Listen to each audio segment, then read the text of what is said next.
He saw his mother clinging to a stranger in the snow, but it was the stranger's frozen hands that made him stop cold.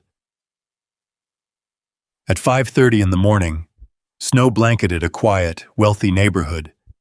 Ethan Caldwell froze when he saw his mother leaning against a black janitor, barely conscious, yet still holding her tight to keep her warm.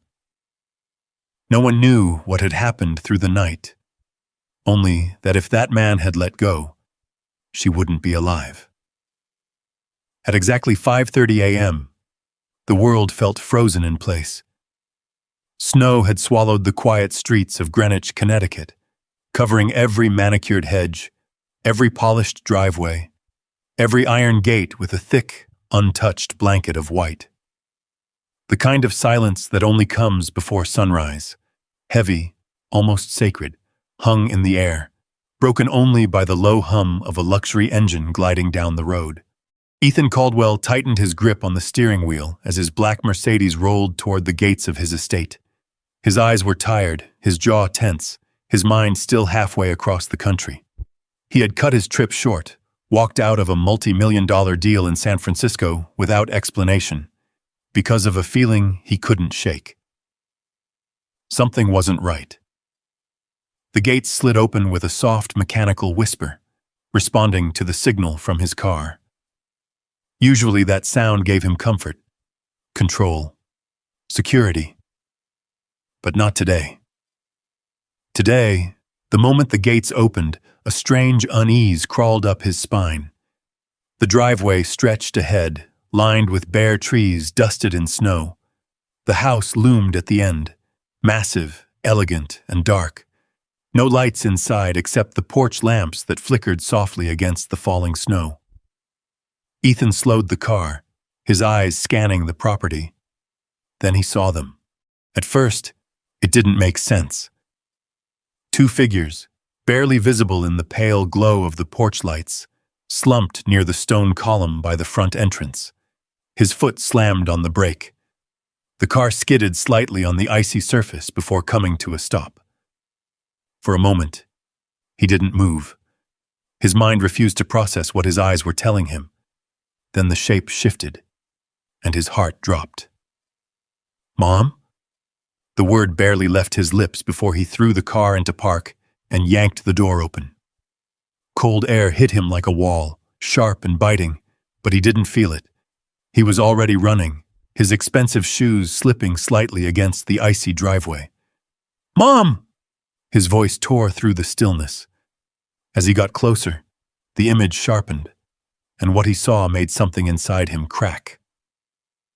Margaret Caldwell, his mother, sat slumped against the stone column, her silver hair tangled and damp with snow.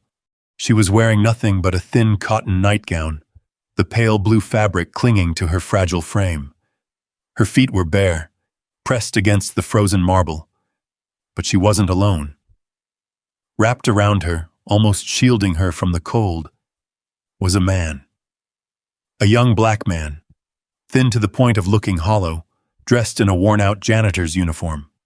The fabric was faded, the sleeves too short, the seams stretched and fraying. Snow had settled on his shoulders and back, blending him into the winter around him. His arms were locked tightly around Margaret. Not loosely, not casually, protectively. As if he had decided, at some point in the night, that his body would be the barrier between her and the cold, and he hadn't let go since. Ethan slowed, his breath catching. The man's head was tilted forward, resting near his mother's shoulder. His face was pale beneath his dark skin, his lips a faint shade of blue. His eyes were barely open, unfocused, like he was holding on to consciousness by a thread. But his arms were still holding her. Ethan dropped to his knees in the snow. "Mom! Oh my God, Mom!" His hands hovered for a second, unsure where to touch, afraid of what he might feel. Then he gently reached for her face. Ice cold, but when he pressed his fingers to her neck, a pulse, weak, but there. "She's alive," he whispered, his voice breaking. Relief hit him so hard it almost knocked the air out of his lungs, but it lasted only a second before his attention snapped back to the man holding her. Hey, can you hear me?" The man's eyes shifted slightly, struggling to focus. It took effort, visible effort, for him to lift his head just enough to look at Ethan. For a brief second, their eyes met, and in that moment, Ethan saw something he didn't expect.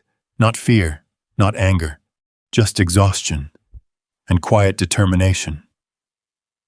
"She was lost," the man whispered, his voice cracked and thin, barely audible over the wind. "Couldn't leave her." Each word seemed to cost him everything. Ethan swallowed hard, his chest tightening. "How long have you been out here?" The man didn't answer right away. His eyes drifted, then forced themselves back again. "All night," he managed. Ethan's stomach dropped. "All night. In this cold." His gaze fell to the man's hands. That's when he saw them clearly. They were trembling, violently, but not from the cold alone. The skin was pale, almost gray at the fingertips, stiff and unmoving. The kind of stillness that didn't come back easily. Frostbite. And yet, they hadn't let go. Ethan's breath caught in his throat. The realization hit him all at once. This man hadn't just been sitting here. He had been holding her, keeping her warm, using his own body to keep her alive, while slowly freezing himself. "Why?" Ethan whispered, more to himself than to the man. The man's lips moved again, barely. "Someone had to." And then his arms loosened. Not suddenly, not dramatically, just slowly, like a body that had finally run out of strength. Ethan reacted instantly, catching him before he could collapse forward into the snow. He eased him down carefully, his hands shaking now, his mind racing. No, stay with me! Stay with me!" He looked between the two of them, his mother and this stranger, and for the first time in years, Ethan Caldwell felt completely out of control. His perfectly managed world, his carefully built life, all of it felt meaningless in that moment, because somehow, while he was gone, while he was closing deals and chasing numbers, a stranger had done the one thing he hadn't. Stayed. Ethan reached for his phone with trembling hands, dialing emergency services, his voice urgent, breaking through the cold morning air. But even as he spoke, his eyes stayed fixed on the man lying beside his mother, a man he had never seen before, a man who had no reason to care, and yet had chosen not to walk away. The sirens were still minutes out. The snow kept falling, and as Ethan knelt there, one hand on his mother, the other hovering over the man who had saved her, a single question burned through his mind. Who was he? And what had really happened here last night? The question stayed with Ethan long after the ambulance doors slammed shut. Red and blue lights cut through the falling snow, flashing against the stone walls of the mansion as paramedics worked quickly, efficiently. Margaret was lifted onto a stretcher, her fragile body wrapped in thermal blankets, oxygen masks secured over her face. Another team moved Marcus, careful, almost urgent, as if they understood just how close he had come to not making it. Ethan stood there, unmoving. Snow settled on his coat, melted against his skin, but he didn't notice. His eyes followed the stretcher carrying the man who had been holding his mother. A stranger. A man who should have walked away, but didn't. "Sir, are you coming with us?" one of the paramedics called out. Ethan blinked, pulled back into the moment. Yes, I'm coming." He slid into the ambulance beside his mother, his hand instinctively reaching for hers beneath the layers of blankets. Her skin was still cold, but warmer than before. Alive. Across from him, Marcus lay strapped to another stretcher. An IV line was already running into his arm. His face looked even paler under the harsh fluorescent lights, his chest rising and falling in shallow, uneven breaths. Ethan couldn't stop looking at him, couldn't stop thinking about those words. Couldn't leave her. The ambulance sped through the empty streets, sirens wailing, tires cutting through slush and ice. Ethan's reflection flickered in the small window. Sharp suit, expensive watch, a life built on control and certainty. None of it meant anything right now, because somewhere, in the quiet hours of the night, everything he thought he had secured had nearly slipped away, and someone else had stepped in. Someone Ethan would have never noticed. Hours later, the hospital felt too bright, too clean, too far removed from the cold reality of what had happened. Ethan stood just outside the ICU room, watching through the glass as nurses moved around his mother. Machines beeped steadily, a rhythm that should have been comforting, but wasn't. A doctor approached him, clipboard in hand. "Mr. Caldwell?" Ethan turned. "How is she?" "She's stable," the doctor said, his tone measured but reassuring. "Mild hypothermia, some dehydration, but no lasting damage that we can see. Frankly, she's very lucky." Ethan let out a breath he hadn't realized he'd been holding. Lucky. The word felt incomplete. His eyes drifted down the hallway, toward another room. "What about him?" Ethan asked quietly. The doctor followed his gaze. "The other patient?" Ethan nodded. The doctor's expression shifted slightly. "He's in worse condition. Advanced hypothermia. His core temperature dropped dangerously low. If he had stayed out there even another hour." He didn't finish the sentence. He didn't have to. Ethan swallowed hard. "He used his body heat to keep her alive," the doctor continued. "That's the only reason your mother made it through the night." A long silence stretched between them. Finally, Ethan asked, "Will he recover?" The doctor hesitated, then nodded. "We believe so. He's young, relatively strong, but it'll take time." Ethan nodded slowly. Time. It was the one thing Marcus had given his mother, and the one thing Ethan hadn't. By mid-morning, the hospital had settled into its usual rhythm. Nurses moved quietly through the halls. Conversations were hushed. The storm outside had softened, snow now falling in gentle, steady flakes. Ethan sat in a chair beside his mother's bed, her hand still in his. She stirred. Her eyes fluttered open, unfocused at first, drifting across the room before landing on him. For a moment, there was confusion, then recognition.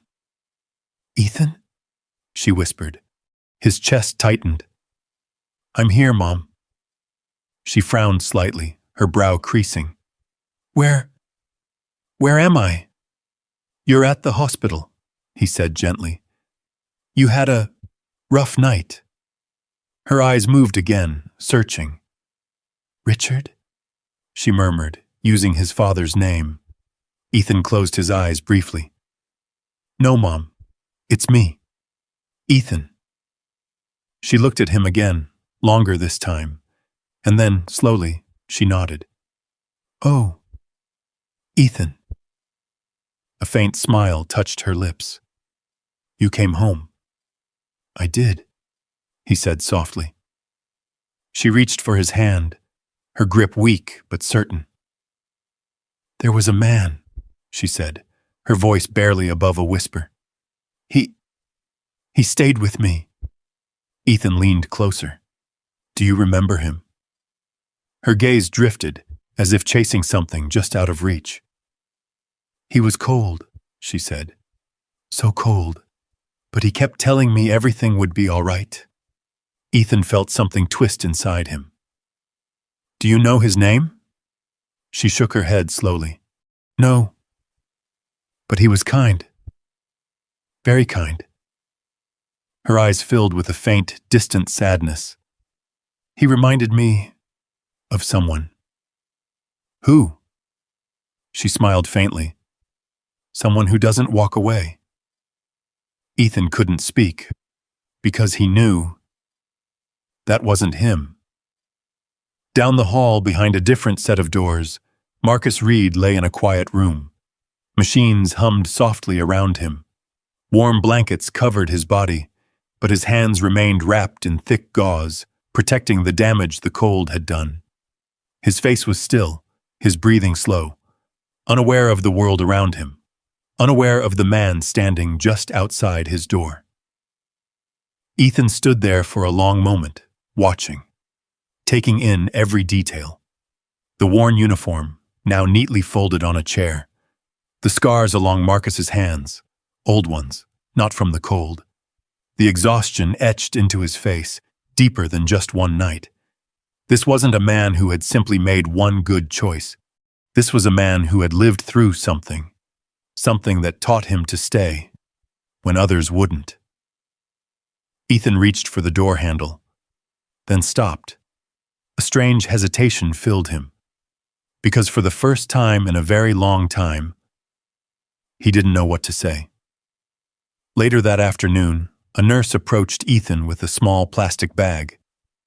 "These were his belongings," she said. "We thought you might want to hold on to them until he wakes up." Ethan took the bag. Inside there wasn't much. A worn wallet, a cheap phone with a cracked screen, and at the bottom, a piece of fabric. Gray, thin, frayed at the edges. Ethan pulled it out carefully. A blanket, or what was left of one.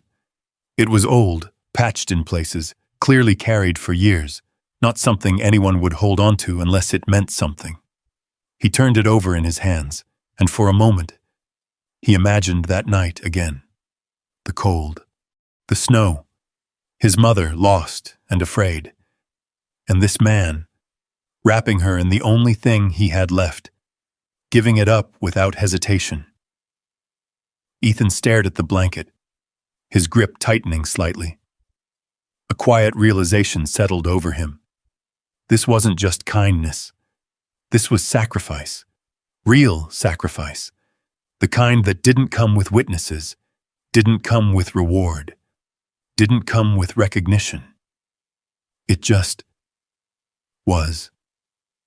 Ethan exhaled slowly, then looked back toward Marcus's room. The question from earlier returned, heavier now. Who was he, really? And why? Out of everyone in that city, was he the one who stayed? Ethan turned that question over in his mind again and again, like a stone he couldn't put down. By late afternoon, the storm had softened into a quiet gray drizzle. The hospital windows fogged slightly from the warmth inside, blurring the outside world into something distant, unreal. But inside Ethan, everything felt sharper than ever. He stood at the end of the hallway, still holding the worn blanket.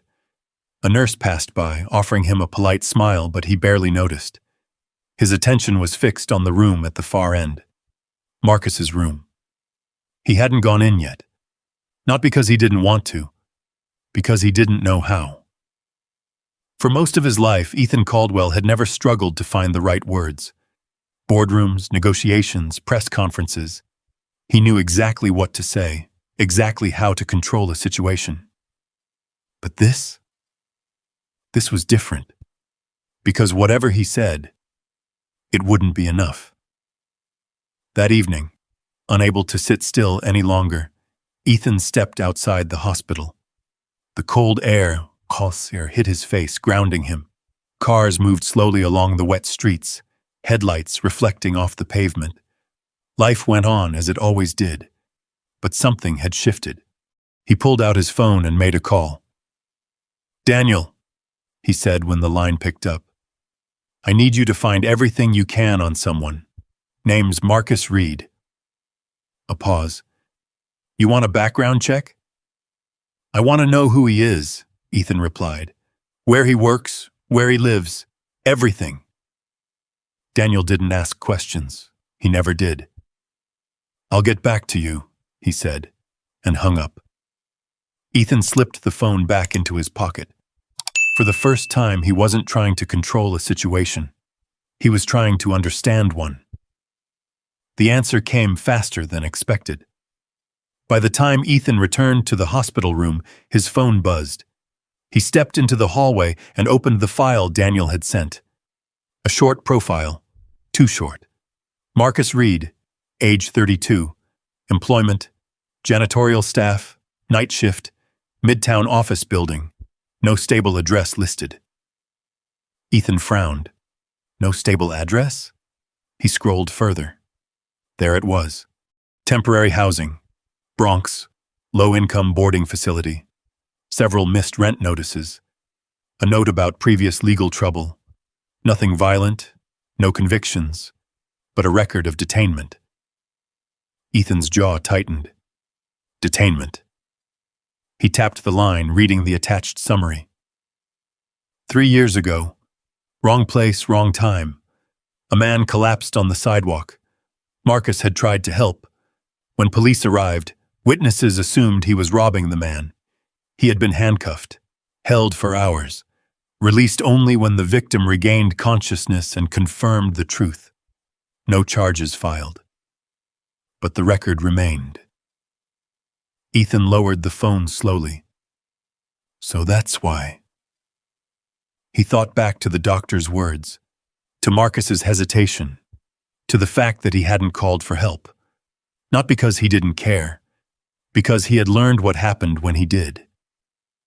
Ethan felt something heavy settle in his chest. The world he lived in, and the world Marcus survived in. They weren't just different. They were completely separate realities. Later that night, Ethan finally stepped into Marcus's room. The lights were dim, casting a soft glow across the space. Machines continued their quiet rhythm, steady and reassuring. Marcus hadn't moved, but up close Ethan saw more. The lines in his face, not just from exhaustion, but from years of strain. The kind that didn't come from one bad night, but from many. His hands, still wrapped in bandages, rested at his sides. Ethan pulled a chair closer and sat down. For a while, he didn't say anything. He just looked at the man who had chosen to stay. You didn't have to, Ethan said quietly, though he knew Marcus couldn't hear him. You could have walked away. The words echoed in the stillness. You should have walked away, he added, softer now, because that's what most people would have done. It's what Ethan might have done. The thought hit him unexpectedly, and he didn't like the answer.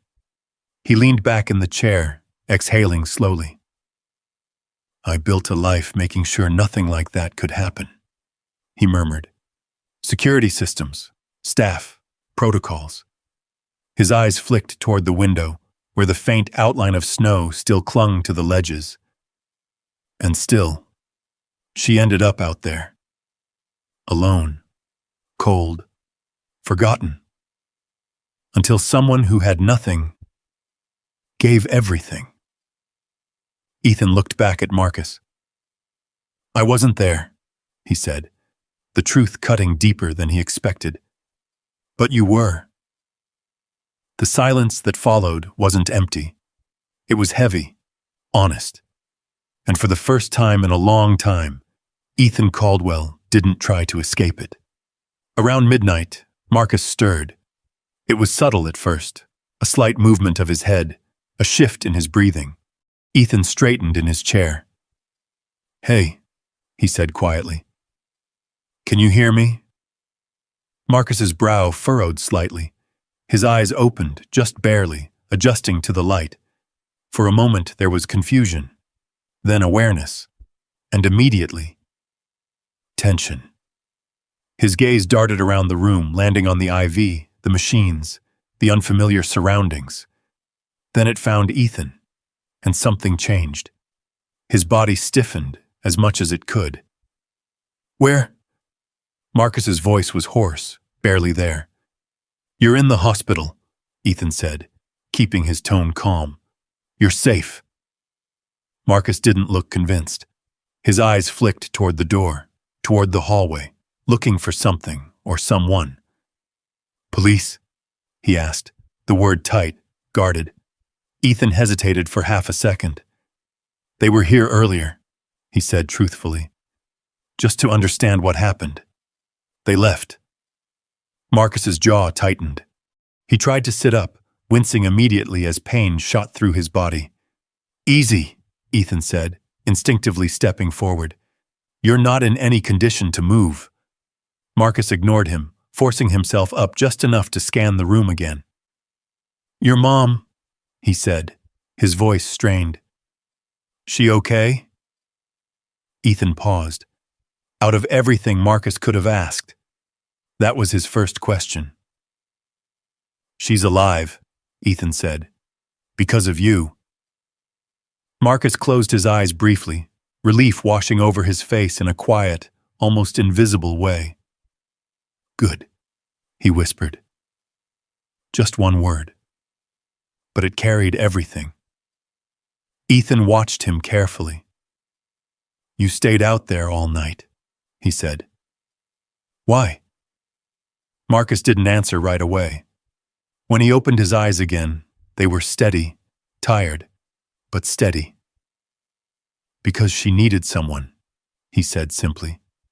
No hesitation, no explanation, just the truth. Ethan felt something shift inside him, because in his world, nothing was ever that simple. But here it was, stripped down to its core. Marcus glanced down at his hands, noticing the bandages. "Didn't think I'd make it," he admitted quietly. Ethan swallowed. "You almost didn't." Marcus nodded slightly, as if that confirmed something he already knew. Then he looked back up. "You should have called someone sooner," he said, almost absently. "Could have helped her faster." Ethan let out a short, humorless breath. "I wasn't there," he said. Marcus studied him for a second, then looked away. "Yeah," he murmured, not accusatory, not bitter, just matter-of-fact. And somehow, that made it worse. The room fell into silence again, but this time it was different, less distant, more real. Ethan took a step closer. "There's something else," he said. Marcus glanced at him, cautious. Ethan held up the worn gray blanket. "You gave this to her," he said. Marcus's eyes locked onto it immediately. Something flickered there. Recognition. Emotion. "That's mine," he said quietly. "I figured." Ethan hesitated, then asked, "Why would you give away the only thing you had left?" Marcus didn't look at him when he answered. "She needed it more." Ethan stared at him, waiting. But that was all Marcus said. No speech, no explanation, just a simple truth. And for the second time that day, Ethan Caldwell realized something that unsettled him deeply. The man lying in that hospital bed had more clarity about what mattered than he did. The realization didn't sit well with Ethan. It followed him out of the hospital room, down the quiet hallway, and into the dim reflection of the glass doors as he stepped outside again. For the first time in years, he felt smaller. Not in status, not in wealth, but in something deeper, something harder to define. Because the man he had just spoken to, a janitor with nothing to his name, had made a decision in a single moment that Ethan, with all his power and resources, wasn't sure he would have made. And that thought lingered. The next morning came slowly. The storm had passed, leaving behind a cold.At. Bright sky and streets buried under clean, untouched snow. The world looked peaceful again, like nothing had happened. But Marcus's world had never been peaceful. Long before that night, long before the cold. Marcus Reed didn't wake up all at once. He drifted in and out of sleep, pulled between warmth and memory. And when the memories came, they didn't bring comfort. They brought weight. Just 12 hours earlier, the city had been loud, alive, unforgiving. Marcus stepped out of the service entrance of a midtown office building just after 6 p.m., his shift ending as the last of the daylight disappeared behind the skyline. His shoulders ached. His hands were sore. The cleaning cart, the endless floors, the quiet invisibility of his work. It wore on him in ways that didn't show on the surface. People passed him all day without seeing him. Or worse, they saw him and assumed. He adjusted the worn strap of his backpack over his shoulder and stepped onto the sidewalk. Cold air greeted him immediately. December in New York didn't ease you into winter. It hit you straight on. He pulled his jacket tighter, though it barely helped. The fabric was thin, cheap, bought years ago, and stretched beyond what it was meant to handle. But it was what he had. And what he had to be enough. He kept his head down as he walked, not out of shame, out of habit. Because looking too long at anything, store windows, expensive cars, people, invited attention. And attention, for someone like him, often came with questions he didn't want to answer, or accusations he couldn't fight. A man bumped into him near a subway entrance. Didn't apologize. Just glanced back once, quick and sharp, like checking if Marcus had done something wrong. Marcus kept walking. Always keep walking. That was the rule. By 7 p.m., he reached the small boarding house in the Bronx, or what passed for one. The building was old, paint peeling, windows fogged from poor insulation. A flickering light above the door buzzed faintly, casting an uneven glow on the cracked steps. Marcus climbed them slowly. Inside, the air smelled faintly of damp fabric and cheap cleaning supplies. "Reed." The voice stopped him. "Mr." Collins, the landlord, stood at the end of the hallway with his arms crossed. Mid-50s. Worn face. Not cruel, but not patient either. "You got something for me?" Collins asked. Marcus shifted his weight. "Not today," he said quietly. "I'm picking up extra hours next week. I can—" "You said that last week." "I know. And the week before that." Marcus swallowed. "I'm trying." Collins sighed, rubbing his face. "I believe you. I do. But belief don't pay the bills." A long pause, then, "You've got till tomorrow morning." Marcus nodded slowly. "All right."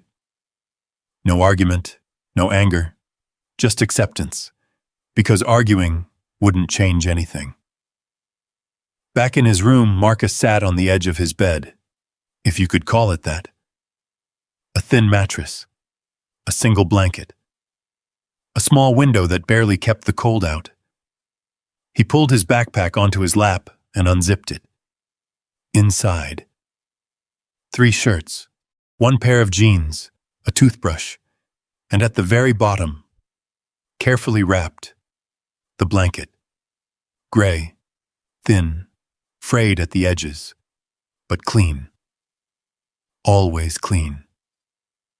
He unfolded it slightly, running his fingers over the fabric.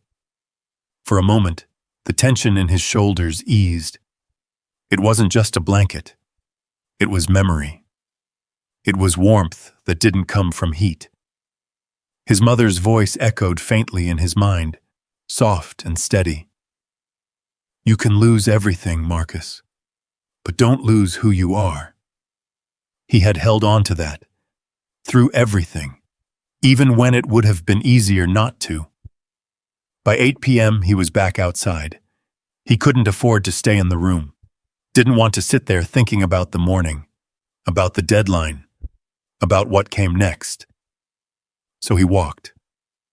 Street after street, block after block.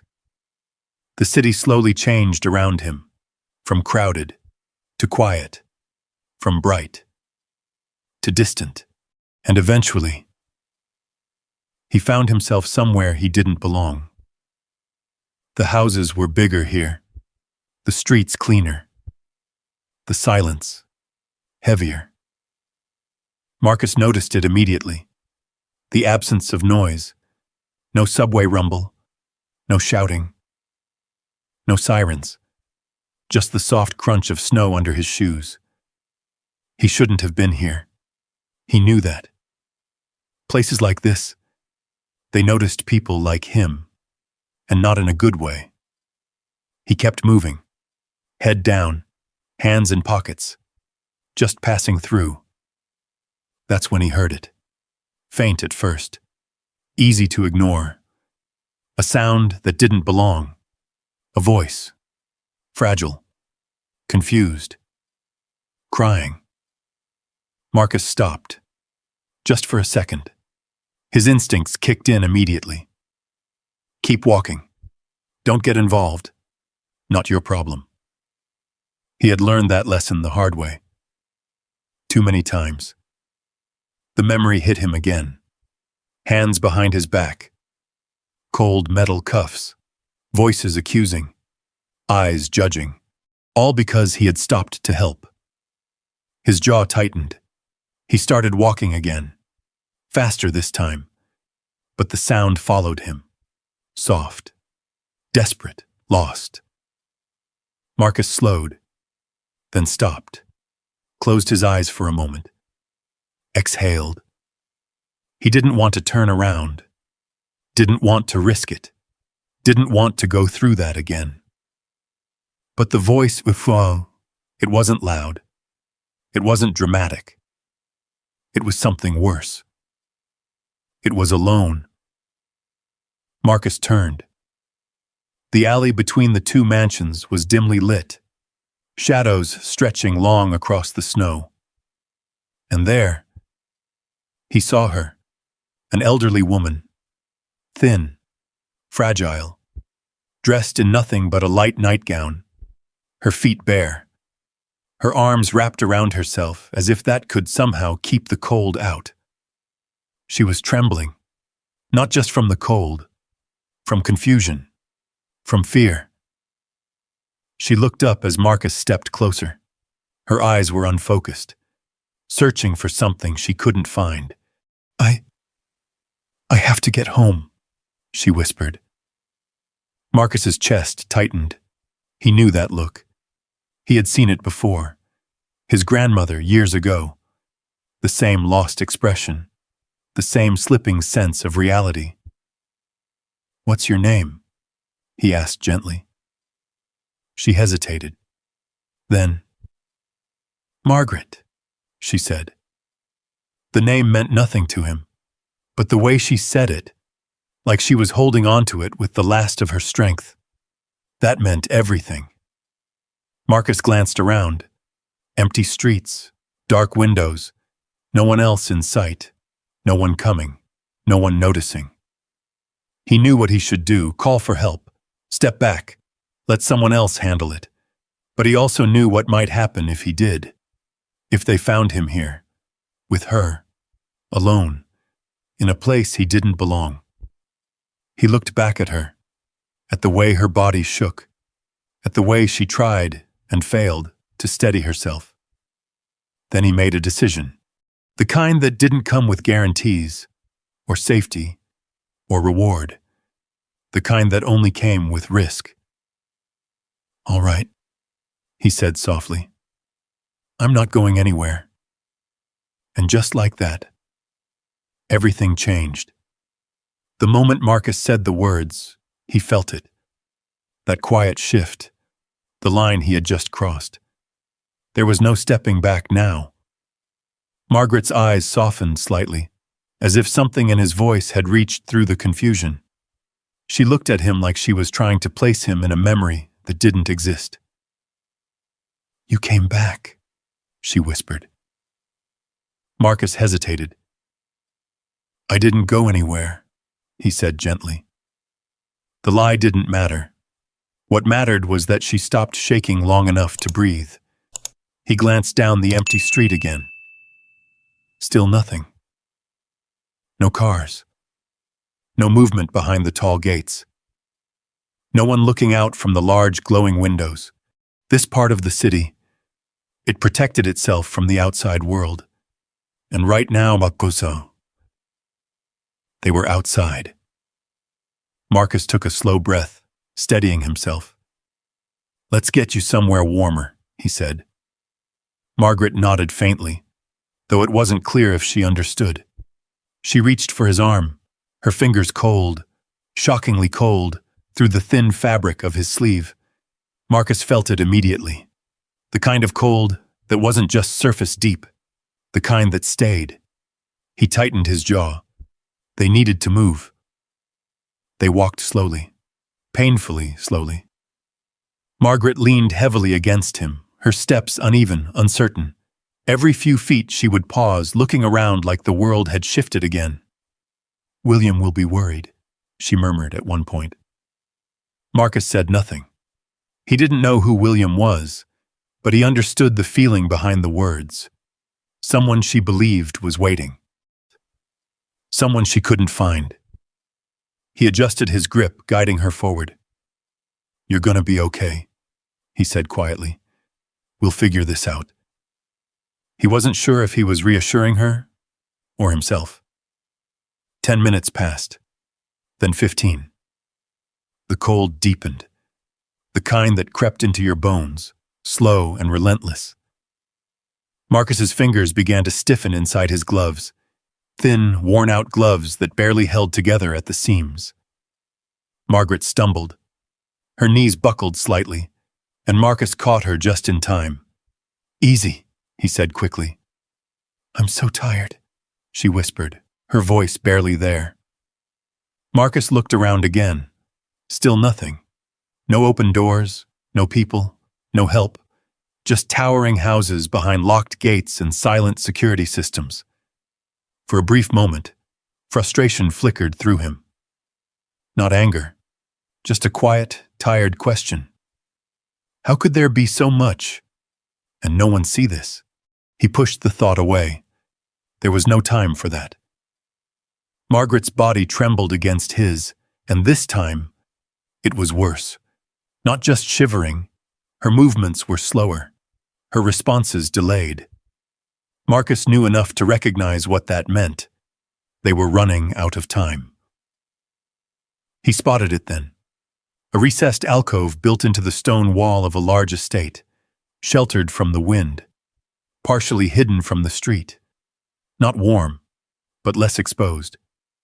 It was something. "Over there," Marcus said, guiding her gently. They moved toward it together, each step heavier than the last. The alcove offered little, just a narrow space, stone beneath them, a faint break from the wind. But as soon as they stepped inside, Marcus noticed something else. A subtle current of air, warmer than the outside, barely noticeable, but real. A vent, some kind of exhaust system from inside the house. It wasn't much, but it might be enough. Marcus helped Margaret sit down, easing her against the wall. Her breathing was uneven now. Her hands trembled in her lap. "Stay with me," he said softly, crouching beside her. She nodded weakly, but her eyes were drifting. Marcus felt the panic rise. Not loud, not explosive, just a steady, tightening pressure in his chest. He needed to keep her awake, needed to keep her warm, needed to... He stopped, looked at her again, then at himself, then at the thin jacket he was wearing. It wasn't much, but it was everything he had. For a second, just a second. He hesitated, not because he didn't want to help, but because he knew exactly what it would cost. Once he gave it up, there was no getting it back. The cold would hit harder, faster, and out here, that mattered. Marcus exhaled slowly. His mother's voice echoed again, soft but steady. "You don't wait for the world to be kind. Marcus. You choose it anyway. He closed his eyes.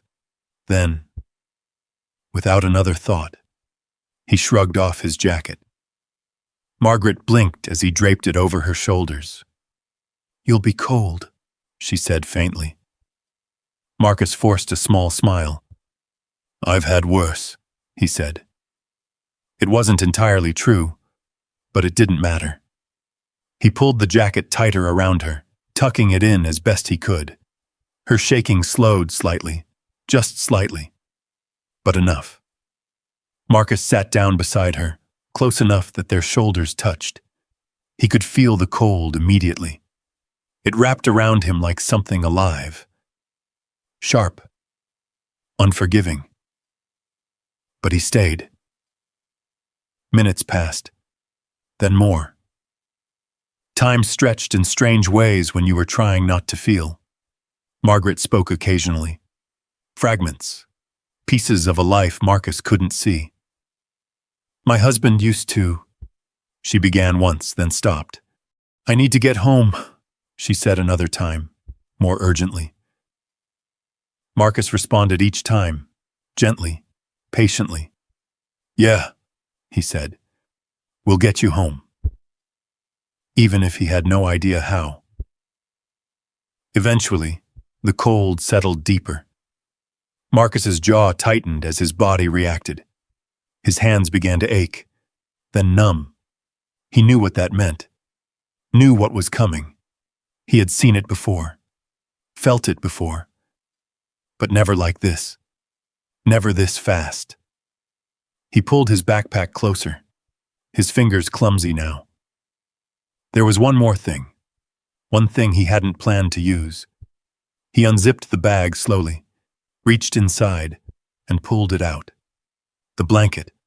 Gray, worn, soft in a way that only came from years of use. For a moment, he just held it. The world seemed to pause around him. This wasn't just fabric. This was memory. This was home. This was the last thing that still connected him to a life that felt distant now. He hadn't used it in years. Not like this. Not for anything but himself. Margaret shifted beside him, her breathing uneven, her body still shaking. Marcus looked at her. Really looked. And in that moment, the decision made itself. He unfolded the blanket, carefully, almost reverently, then wrapped it around both of them, pulling her closer. Her head rested lightly against his shoulder. You shouldn't, she murmured. Marcus shook his head. It's okay, he said quietly. My mom would have wanted this. The words came easier than he expected, and somehow, they made it feel right. The warmth wasn't much, but it was something. Their combined body heat trapped beneath the thin layers, the faint warmth from the vent behind them. It all added up. Barely, but enough to hold on. For now. Marcus leaned back against the cold stone, his body already starting to shake harder. But he didn't move away, didn't loosen his hold. Because now, it wasn't just about getting through the night. It was about making sure she did. The snow began to fall heavier again, quiet, relentless, covering the world in silence. Marcus stared out at the empty street, at the houses that remained closed, at the life that kept moving without noticing. And for a brief moment, a single thought crossed his mind. What happens if no one comes? He didn't answer it. Didn't need to. Because the truth was already there, sitting beside him, shivering, breathing, depending on him. Marcus closed his eyes for a second, then opened them again. I'm not going anywhere, he said softly. Not to her. Not to anyone. Just to the moment itself.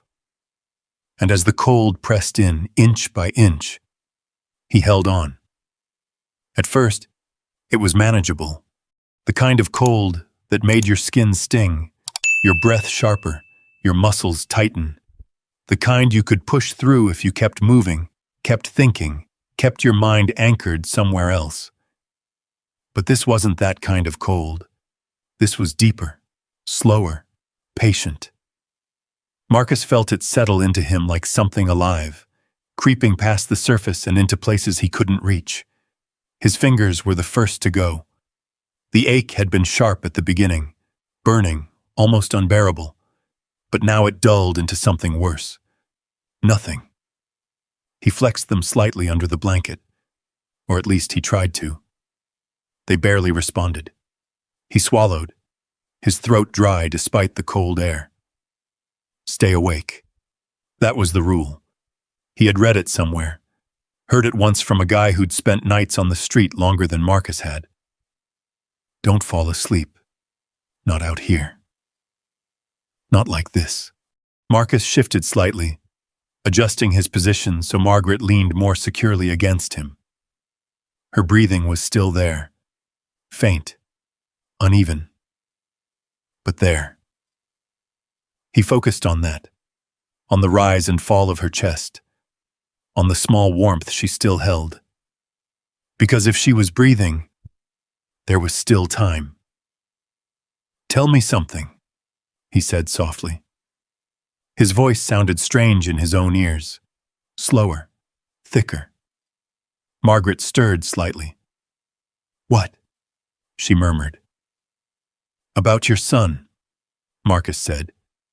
William. The name had come up more than once. It seemed important. She smiled faintly, her eyes half closed. He's always working, she said, her voice drifting in and out. Even when he was young, always thinking, always planning. Marcus nodded, though she couldn't see it. Sounds like he cares, he said. He does, she whispered. He just forgets sometimes.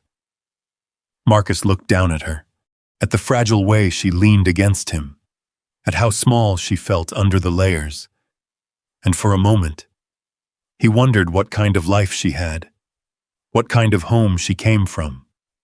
Because whatever it was, it hadn't been enough to keep her safe tonight. The wind picked up again, not strong, but enough. It slipped through the edges of the alcove, carrying with it a fresh wave of cold that cut through the thin barrier they had built. Marcus pulled the blanket tighter. His body reacted instinctively, trying to generate heat. But it wasn't enough. It would never be enough. He could feel the shaking change. It wasn't just shivering anymore. It was deeper, more violent, uncontrollable. His teeth clenched as his muscles trembled, his body fighting something it was slowly losing to. He closed his eyes for a second.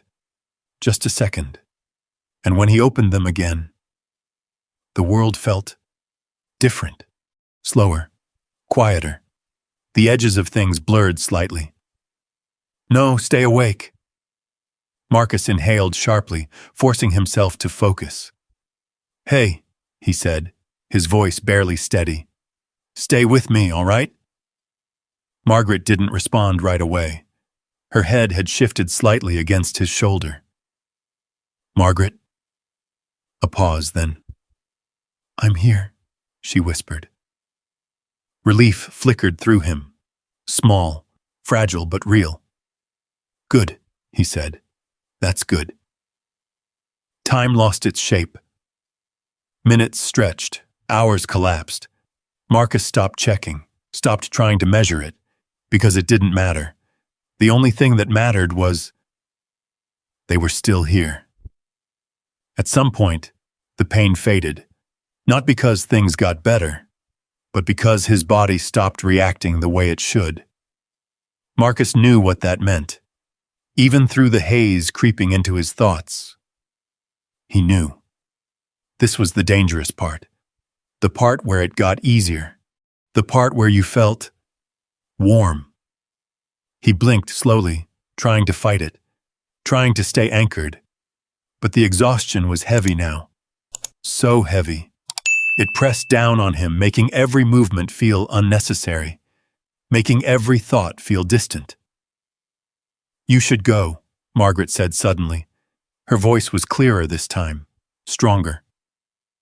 Marcus frowned slightly. "What?" "You should go," she repeated, her hand weakly gripping his sleeve.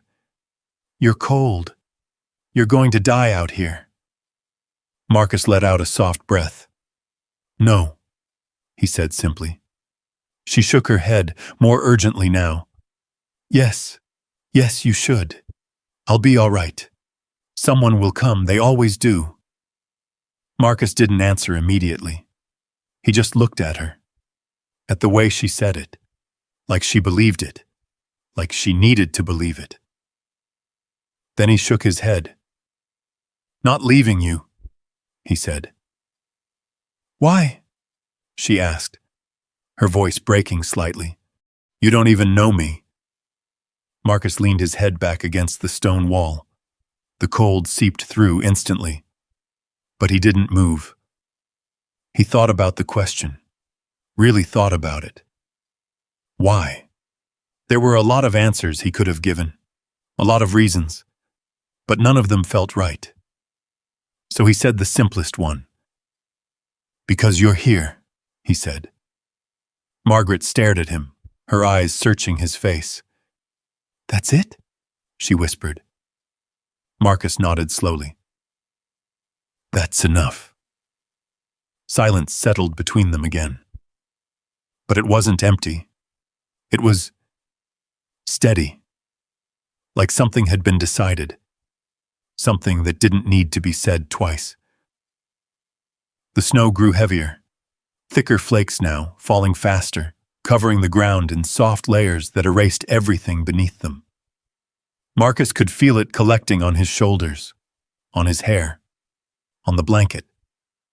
He didn't brush it off, didn't have the energy, didn't see the point. His body felt distant now, like it belonged to someone else.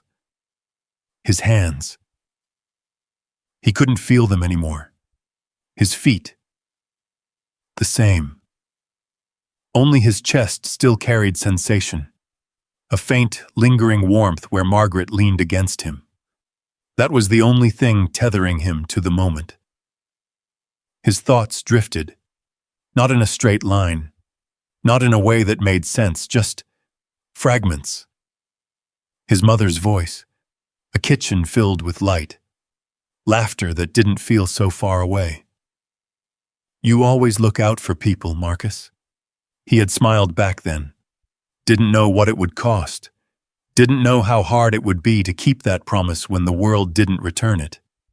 But he had kept it, even now, especially now. "I kept it," he murmured under his breath. "What?" Margaret asked softly. "Nothing," he said. But it wasn't nothing. It was everything.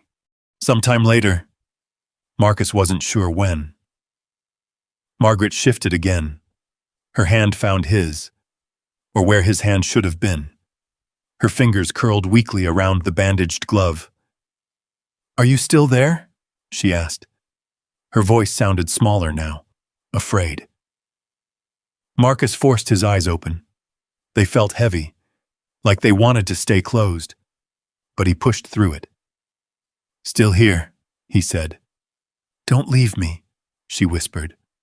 The words cut through the haze, clear, sharp, human. Marcus tightened what little strength he had left. "I won't," he said, and he meant it.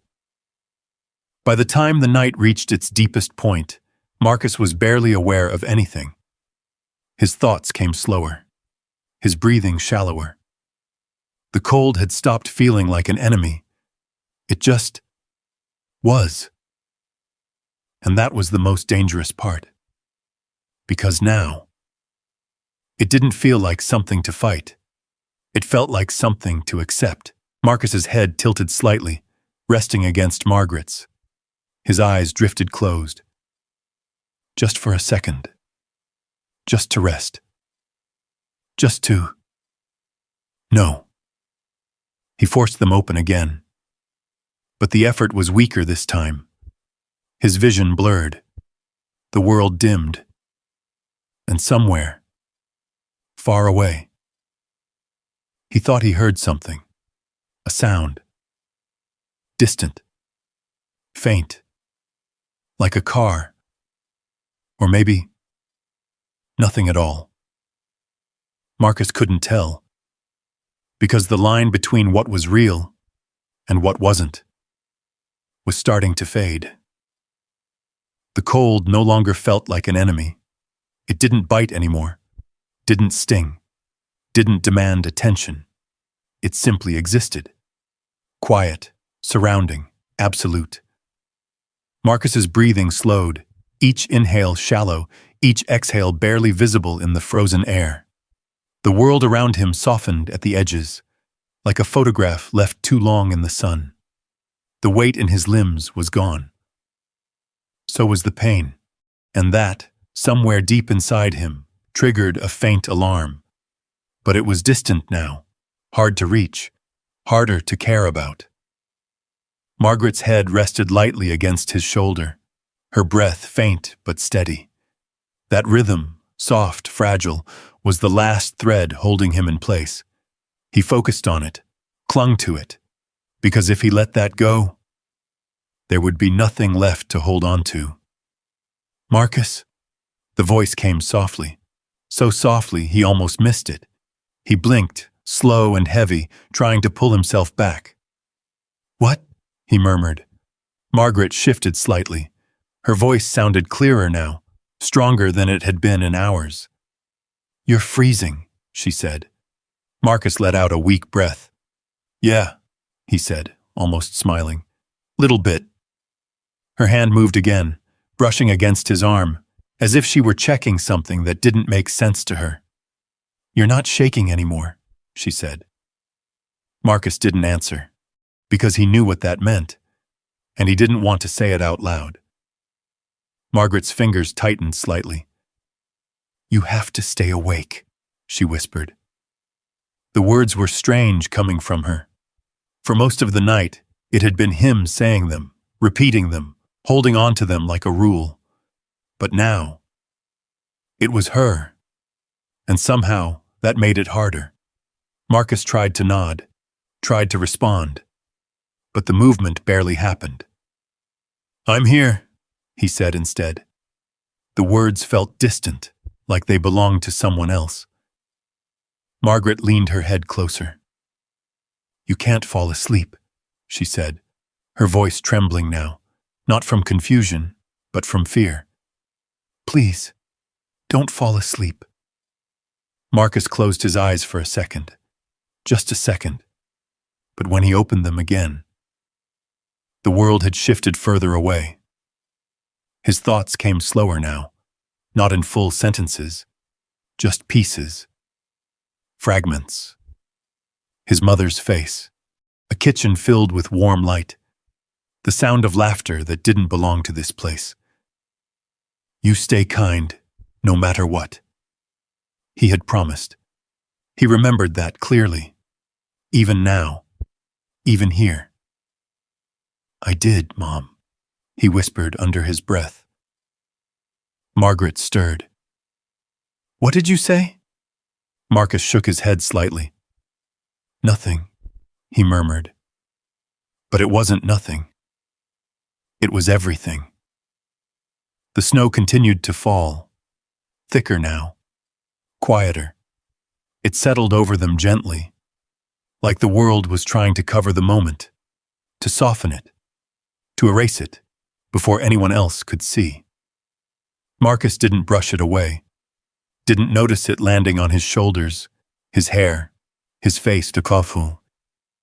The cold had stopped asking for attention, and in its silence, it had taken control.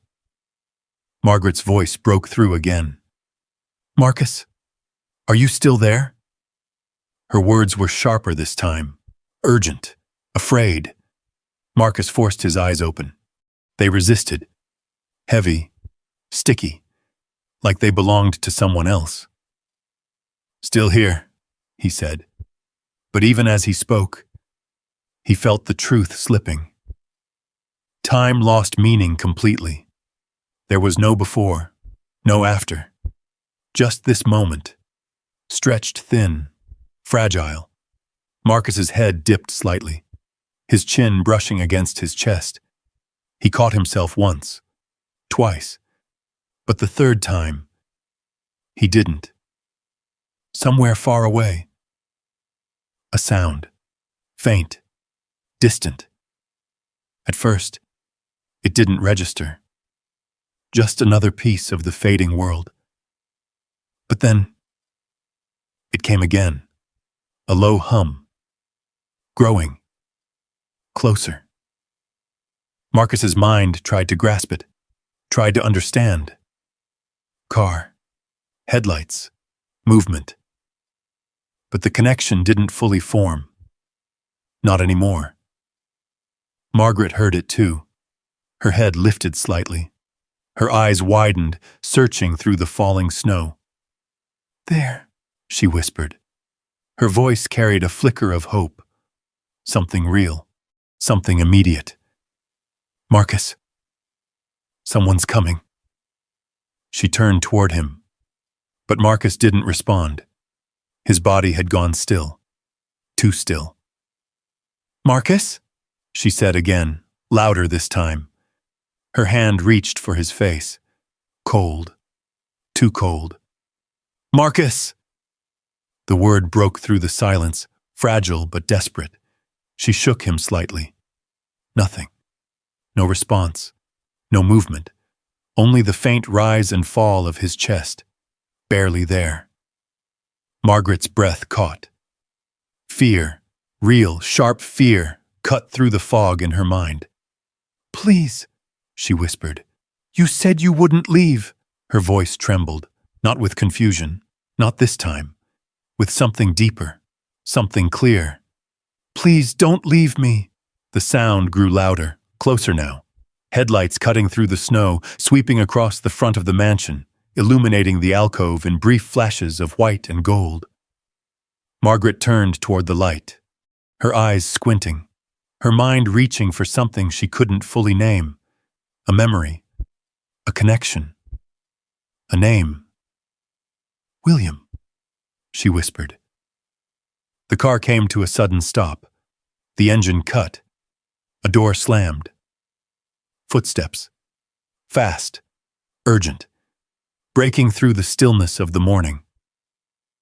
Margaret tried to call out, tried to lift her hand, but her strength was fading too. The world tilted. The light blurred. The cold crept in again. And beside her, Marcus Reed didn't move, didn't stir, didn't respond.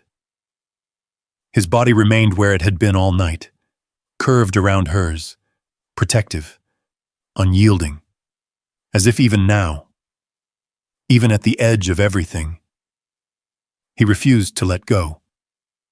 The footsteps got closer. A voice broke through the silence, sharp, panicked. "Mom!" And in that moment, just before everything went completely dark, Margaret smiled, because she knew that voice, even if she couldn't remember anything else. And then, the world disappeared. When it came back, it came in fragments, flashing lights, cold air replaced by something sharp and sterile. Voices, urgent, overlapping, distant. Marcus couldn't tell if his eyes were open or closed. He couldn't feel his body, only pressure, weight, and a strange, burning warmth that hurt more than the cold ever had. "Stay with us. Core temperature's too low. We're losing—" "No, wait!" The words floated in and out, like pieces of a conversation happening somewhere far away. Marcus tried to respond, tried to move. Nothing happened. The darkness pulled him under again. Ethan Caldwell stood just outside the emergency room doors, his hands shaking. He hadn't noticed at first. Not until he tried to unlock his phone and his fingers wouldn't cooperate. Inside, doctors and nurses moved quickly around two separate beds. His mother, And the man. Marcus. Ethan had watched them take both inside, had followed until they stopped him at the threshold. Now he stood there, useless, waiting. For the first time in years, there was nothing he could do. No call to make, no decision to control, no problem to solve. Just wait and hope. Minutes passed, or maybe hours. Ethan couldn't tell.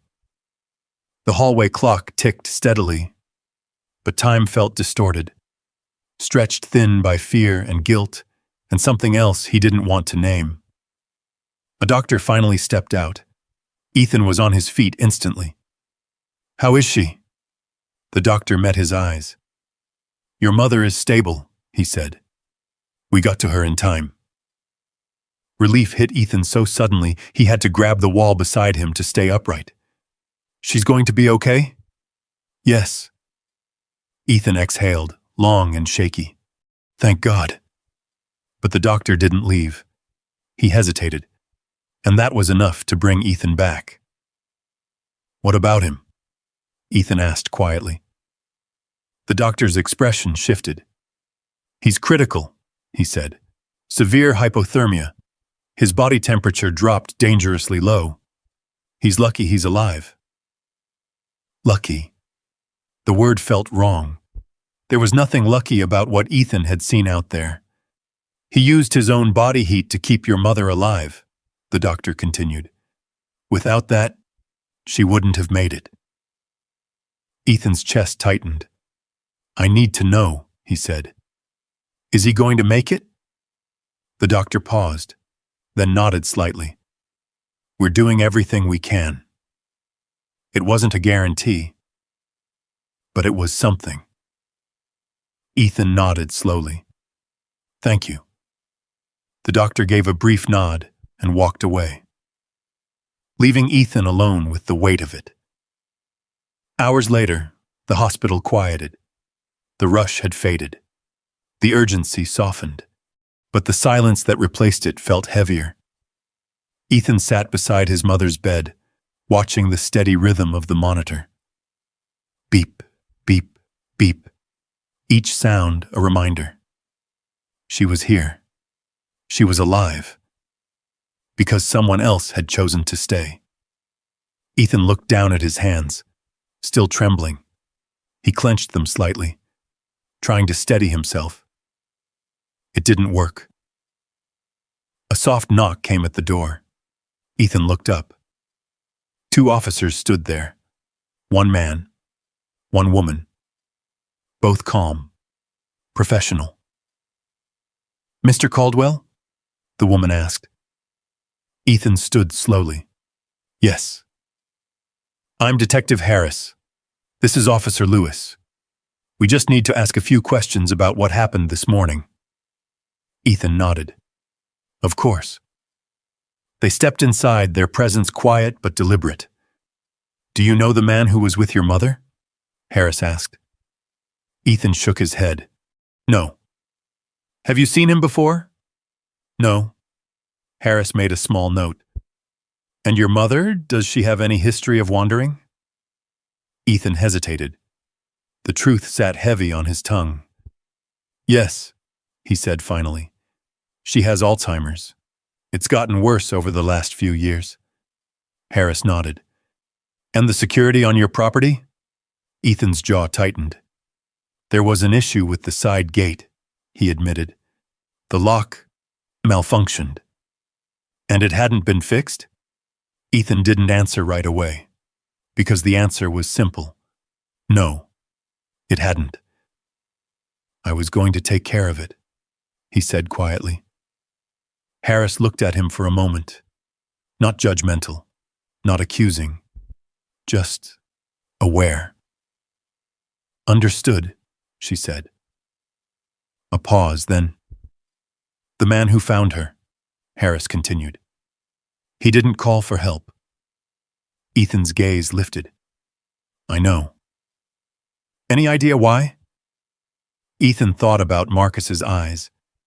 The tension, The way he had looked toward the door, looking for something or someone. "Yeah," Ethan said softly. "I think I do." Marcus woke to warmth. Real warmth. The kind that didn't belong to memory. It was uncomfortable at first. Too strong. Too sudden. It burned through his skin, through his muscles, forcing sensation back into places that had gone quiet. He winced slightly. A small movement. But enough. A nurse appeared beside him almost instantly.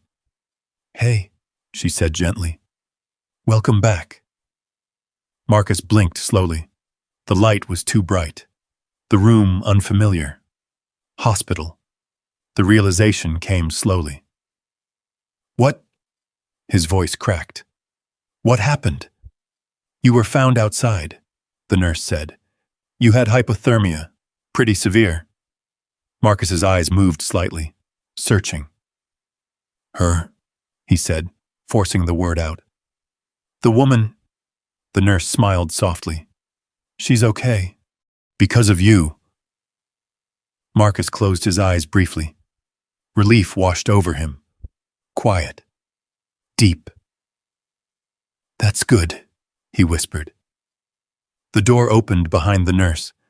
Marcus's eyes shifted, and that's when he saw him. Ethan Caldwell, standing there, watching. Marcus tensed instantly. It wasn't obvious. Not to someone who didn't know what to look for. But it was there, in the slight tightening of his jaw, the way his shoulders shifted. Ready. Defensive. "Hey," Ethan said quietly, stepping closer. Marcus didn't respond. His eyes flicked toward the door, then back. "Am I in trouble?" he asked. The words came out fast, controlled, but underneath them, fear. Real fear. Ethan stopped. The question hit him harder than he expected. "No," he said immediately. "No, you're not in trouble." Marcus studied him, not trusting. Not yet. "You sure?" he asked. Ethan nodded. "You saved my mother," he said. "You did the exact opposite of something wrong." Marcus looked at him for a long moment, as if weighing the words, trying to decide if they were real, or just something people said before things got worse. Ethan stepped closer. "You stayed out there all night," he said. "You gave her your jacket, your blanket." Marcus's gaze dropped slightly. He didn't deny it, didn't confirm it. Just accepted it. "She needed it," he said. Ethan swallowed. The simplicity of the answer hit him again. No hesitation, no expectation. Just fact. "She could have died," Ethan said. Marcus looked back up. "So could I," he said quietly.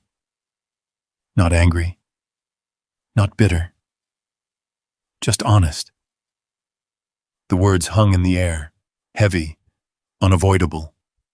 Ethan nodded slowly. "I know." A pause, then, "And you stayed anyway." Marcus didn't answer, because there was nothing else to say. Ethan stepped closer to the bed. For a moment he just stood there, looking at the man who had changed everything in a single night. Then he said something that surprised even himself. "I watched the footage." Marcus frowned slightly. "What?"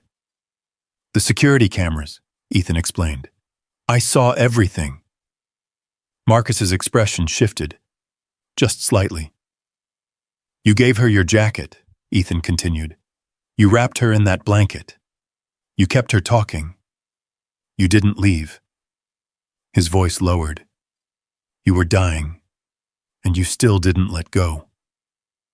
Marcus looked away, uncomfortable. "I didn't think about it like that," he said. Ethan almost laughed. Not because it was funny, because it wasn't. But because that answer, that quiet, simple answer, meant more than anything else Marcus could have said. Ethan took a slow breath. Then he said it. The truth he couldn't avoid anymore. "You saved her," he said. A pause. Then his voice broke slightly. "And I almost lost her, because I wasn't there." Marcus looked at him again. Really looked this time. And for the first time, there was no fear, no tension, just understanding. "You're here now," Marcus said. Simple, steady, enough. But Ethan shook his head slightly. "Yeah," he said.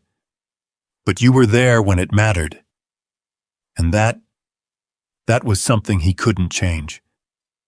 Ethan stood there for a long moment after saying it, the weight of those words settling deep into his chest. There were no deals to renegotiate, no past decisions to revise, no way to go back and be there on that cold night when it mattered most. The truth was simple, and it was final. Marcus had been there. He hadn't. And now they were both standing in the aftermath of that difference. The hospital room fell quiet again. Not uncomfortable, not tense, just still. Marcus leaned back slightly against the pillow, his body still weak, still recovering, but his eyes clearer now. The haze of confusion had lifted just enough for awareness to settle in. He looked around the room again. Machines, clean sheets, a warmth that didn't feel borrowed or fragile. He wasn't outside anymore. That realization alone felt strange, unfamiliar. "You got someone to call?" Ethan asked after a moment. Marcus blinked. The question seemed to catch him off guard. "Call," he repeated. "Family, friends, anyone who should know you're here." Marcus let out a quiet breath. "No," he said simply. No hesitation, no second thought. Just no. Ethan studied him carefully. There was no bitterness in the answer, no anger, just emptiness. The kind that came from knowing there was no one waiting on the other side of that call. Ethan nodded slowly. "All right." He didn't push, didn't ask more. Because he understood what that silence meant. More than he expected to. A nurse stepped in briefly, checking Marcus's vitals, adjusting the IV, speaking in soft, practiced tones. "You're doing better," she said with a reassuring smile. "Your body's responding. That's a good sign." Marcus nodded faintly. "Thank you." She gave Ethan a polite glance before leaving the room again. The door clicked shut, and the quiet returned. Ethan shifted slightly, pulling the chair closer. "There's something else," he said. Marcus looked at him. Ethan reached into the bag he had brought with him. Carefully, he pulled out the blanket. That gray, worn piece of fabric that had already said more about Marcus than any background report ever could. Marcus's eyes locked onto it instantly. Something changed in his expression. Not fear, not tension. Something softer, something deeper. "You kept it," Marcus said quietly. Ethan nodded. "Of course I did." He hesitated, then added, "Figured it mattered." Marcus looked at the blanket for a long moment, then nodded slowly. "It does." Ethan held it out. Marcus reached for it carefully, his bandaged hands moving slower than he wanted, but steady enough. When the fabric touched his fingers, he exhaled, a breath he didn't realize he had been holding. It was subtle, easy to miss. But Ethan saw it, and in that small moment, he understood something. This wasn't just a possession. This was everything that had come before. Everything Marcus had carried with him. and everything he had chosen to give up. Without thinking twice. "Why didn't you call for help?" The question came quietly, not accusing, not demanding, just honest. Marcus didn't answer right away. His fingers traced the edge of the blanket, his gaze fixed somewhere beyond the room. Then he spoke. "Because I've done that before." Ethan leaned forward slightly. "And?" Marcus let out a slow breath. "And it didn't go the way you think it should." His voice wasn't bitter, just tired, like he had already told himself this story too many times. "I found a guy on the street a few years back," Marcus continued. "Collapsed. Didn't know if he was sick or hurt or what." Ethan listened, silent. "I stayed with him," Marcus said. "Tried to wake him up. Tried to help." A pause. Police showed up. Ethan's jaw tightened slightly. Marcus didn't look at him. "They didn't ask questions first," he said. "They saw me. Saw him. Made their decision." Ethan didn't need more. He understood. "They thought you did something," Ethan said. Marcus gave a small, humorless nod.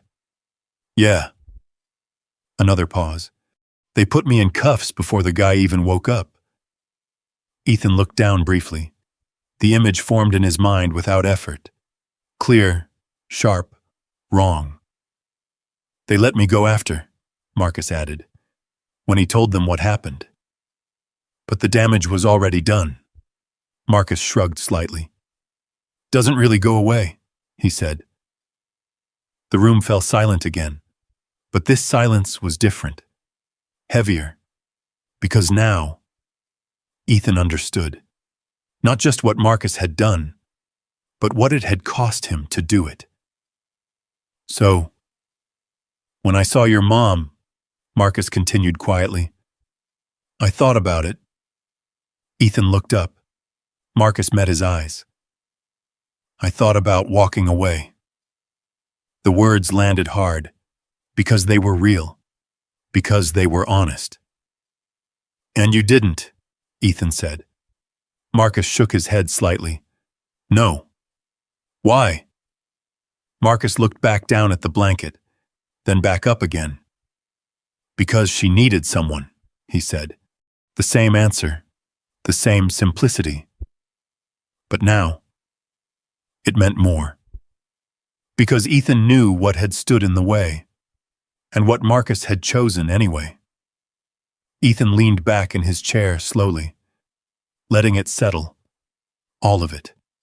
The cold, the night, the risk, the choice, and for the first time he saw the full picture, not just the act, but the decision behind it, the courage it took to stay, when experience had taught him not to. "You know," Ethan said quietly, "most people wouldn't have done that." Marcus didn't respond, because he already knew. Ethan watched him for a moment, then made a decision, one that felt unfamiliar, but right. "You can't go back to where you were," he said.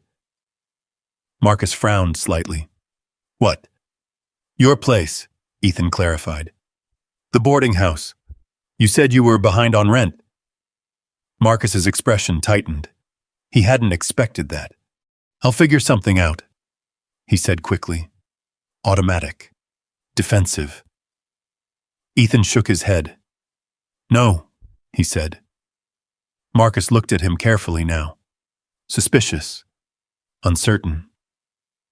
"I have a guest house on my property," Ethan continued. "Separate from the main house. Warm. Private." A pause. "You can stay there." The words hung in the air, heavy, unexpected. Marcus stared at him. "You serious?" he asked. "Yeah."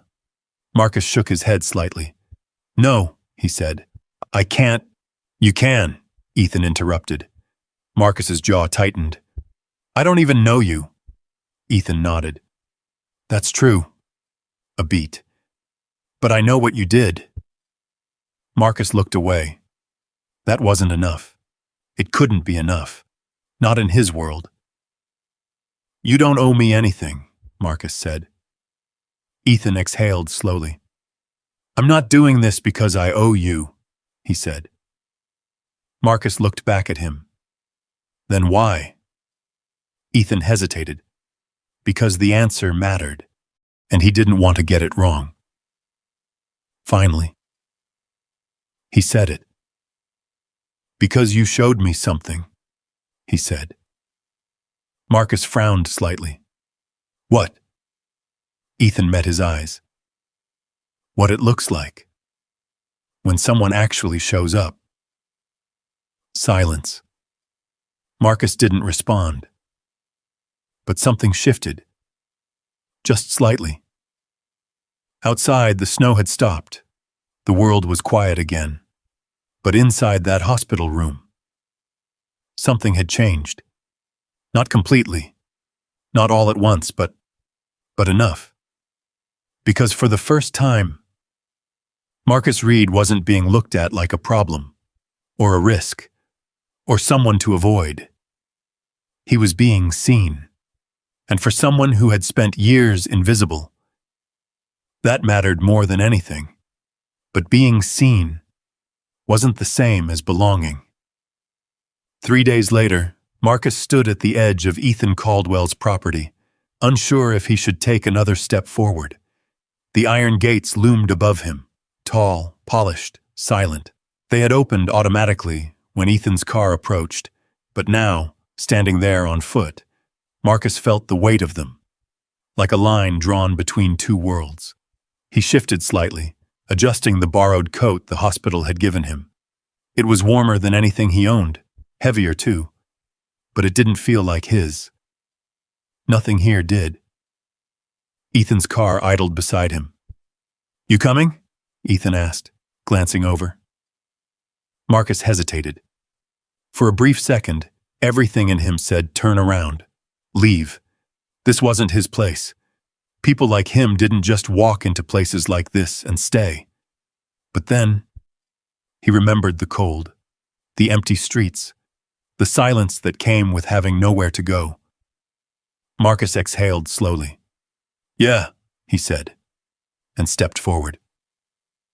The driveway stretched out in front of him, clean now, the snow cleared but still lining the edges in soft white banks. The mansion stood at the far end, tall and quiet, its windows reflecting the pale winter sunlight. It looked less like a home, and more like something untouchable. Marcus followed Ethan inside. The doors opened to warmth, not just physical warmth, something deeper, the kind that came from space, too much space, and the quiet that filled it. Marble floors, high ceilings, walls lined with art. Marcus couldn't begin to understand. He slowed without realizing it. His boots, clean but worn, felt too loud against the polished floor, like they didn't belong there either. Ethan noticed. You'll get used to it, he said.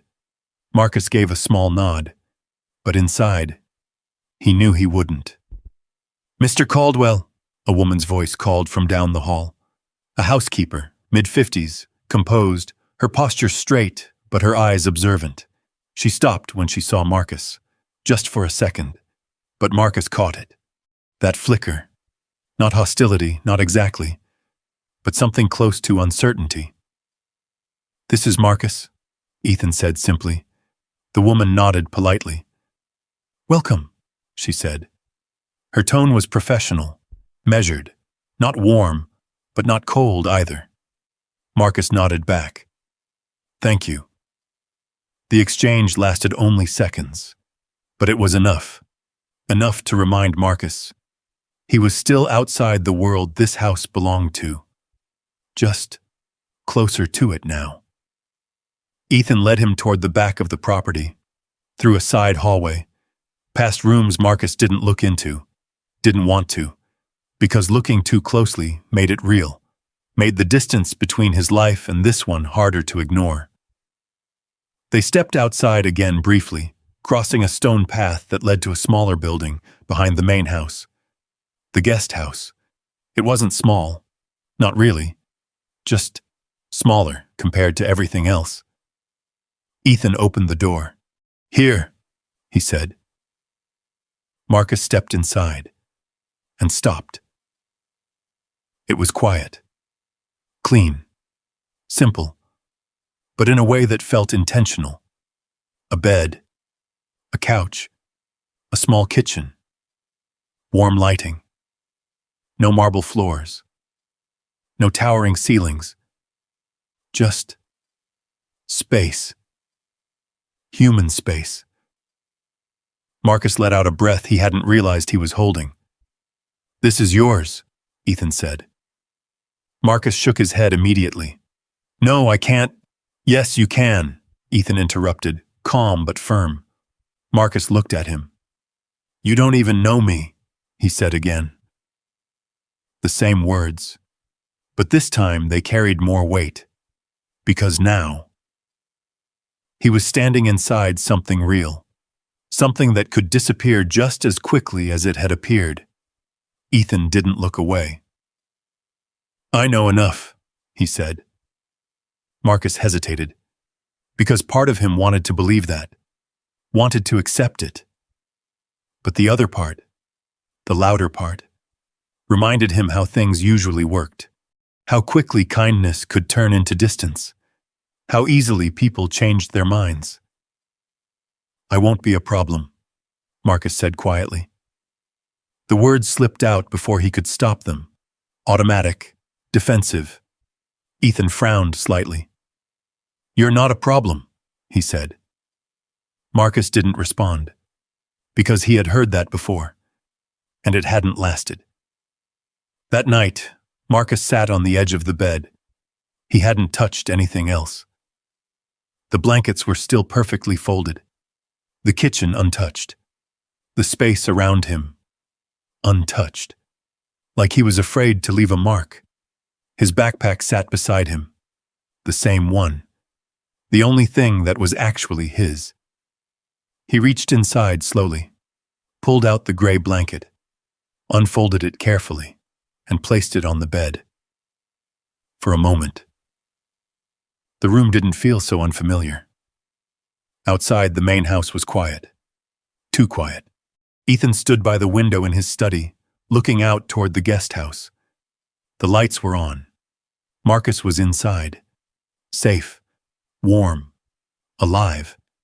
And yet, something didn't sit right. Not in a bad way. Just incomplete. He thought about the way Marcus had stood at the gate. The hesitation. The instinct to leave. That wasn't about the house. It was about something deeper. Something Ethan couldn't fix with space or comfort. The next morning, Marcus woke early. Too early. Old habits. He moved quietly, careful not to disturb anything, even though no one was there to hear him. He made the bed. Perfectly. Like he was checking out of a place he didn't plan to return to. He washed up, used only what he needed, left everything exactly as he found it. When he stepped outside, the air was crisp, the sky clear.